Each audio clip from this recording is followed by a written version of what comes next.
राजस्थान के कोटा शहर में एक पुरानी हवेली है। हवेली का नाम है ब्रिज भवन, जो एक होटल है। इस होटल में देश दुनिया से पर्यटक आते हैं, लेकिन इसके अंदर कदम रखते ही एक आहट सी होती है। वो आहट है यहाँ पर वास करने वाली आत्मा की। कहा जाता है कि ब्रिज भवन में एक अंग्रेज की आत्मा आज भी वास करती है। वो अंग्रेज जिसे भवन के सेंट्रल हॉल में उसके 2 जुड़वा बच्चों के साथ मार दिया गया था। यह भवन 180 साल पुराना है। इसे हेरिटेज इमारत के रूप में घोषित कर दिया गया है। बात 1857 की है, जब देश में अंग्रेजों के खिलाफ जंग छिड़ी हुई थी। चंबल नदी के किनारे ब्रिज भवन का निर्माण को ब्रिटिश रेसिडेंसी के रूप में किया गया था। ब्रिटिश राज में हिंदू मुस्लिमों के बीच अंग्रेजों ने झगड़े करवा दिए। मंदिरों के पास गौ मांस फेंक देते और मस्जिदों के पास सुअर का मांस। इस वजह से दोनों धर्मों के बीच जंग छिड़ गई।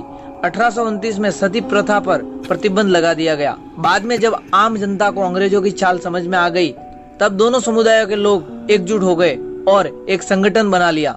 1857 में अफवाह फैल गई कि भारतीय सिपाहियों को दी जाने वाली बंदूकों की गोलियों को बनाने में पोर्क और बीफ का इस्तेमाल किया जाता है। हिंदुओं में गोमांस और मुसलमानों में पोर्क पूरी तरह प्रतिबंध है, लिहाजा सिपाहियों ने विद्रोह कर दिया। इसी विद्रोह के दौरान मेजर बर्टन और उसके 2 जुड़वा बेटे कोटा रेसिडेंसी में रहते थे। सिपाहियों ने विद्रोह की जंग छेड़ दी और ब्रिज भवन को घेर लिया। उस वक्त मेजर बर्टन की सुरक्षा में महज एक ऊंट चालक था। सिपाहियों के गुस्से को देखकर मेजर के दोनों बेटे ऊपर के माले पर चढ़ गए और चिल्ला चिल्ला कर मदद मांगने लगे, जबकि मेजर को नीचे सेंट्रल हॉल में सिपाहियों ने पकड़ लिया और वहीं पर चाकू से गोद गोद कर हत्या कर दी।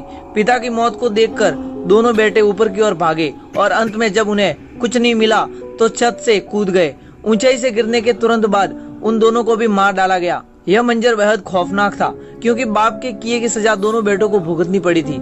अचानक हुई मौत के बाद बर्टन की आत्मा को शायद शांति नहीं मिली और लोग कहते हैं कि उनकी आत्मा आज भी ब्रिज भवन में निवास करती है। इस बात की पुष्टि 1980 में कोटा की पूर्व महारानी ने ब्रिटेन के पत्रकारों को दिए गए इंटरव्यू में कहा था। उन्होंने कई बार अपने ड्राइंग रूम में मेजर के भूत को देखा है। उन्होंने यहाँ तक बताया कि उन्हें एक बूढ़े आदमी के अक्स को देखा है जिसके हाथ में डंडा था। हालांकि उन्होंने बताया कि उस आत्मा ने उन्हें कभी कोई क्षति नहीं पहुंचाई। ब्रिज भवन, जो अब कोटा स्टेट गेस्ट हाउस बन गया है, यहाँ काम करने वाले लोग बताते हैं कि अक्सर छत पर बगीचे में किसी के चलने की आवाजें आती है। लोग बताते हैं कि अगर रात के अंधेरे में कोई छत पर या बगीचे में जाता है तो उसे थप्पड़ पड़ जाता है। लोगों का मानना है कि यह थप्पड़ कोई और नहीं, मेजर का भूत ही मारता है। आपको कोटा के ब्रिज भवन की यह घटना कैसी लगी, हमें कमेंट करके जरूर बताएं। ऐसी ही अद्भुत घटनाओं को जानने के लिए आज ही हमारे चैनल को सब्सक्राइब करें। तब तक के लिए आप अपना ख्याल रखिएगा। जय हिंद, जय भारत।